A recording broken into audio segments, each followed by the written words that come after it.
আবহাওয়ার খবর জানতে চলে যাচ্ছি আমাদের সহকর্মী শাহানুর সরকারের কাছে। শাহানুর, আজকে আবহাওয়া নিয়ে আপনার কাছে কি তথ্য আছে? ধন্যবাদ রীতা আপনাকে। দর্শক, এই মুহূর্তে আজকের আবহাওয়ার সর্বশেষ খবর জানাবো আপনাদেরকে। আজ 12 জুন 2026।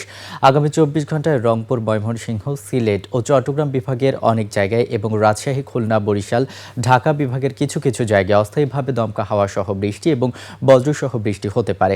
সেই সাথে কোথাও কোথাও ভারী বৃষ্টিপাতের সম্ভাবনাও রয়েছে। আবহাওয়া অধিদপ্তরের তথ্য অনুযায়ী আগামী 24 ঘন্টায় সারা দেশে দিন ও রাতের তাপমাত্রা সামান্য বাড়তে পারে।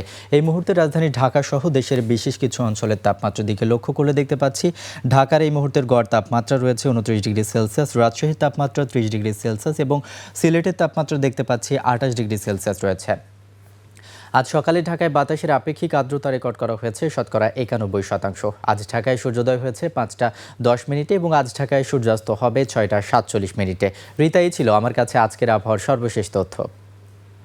অনেক ধন্যবাদ শাহানুর।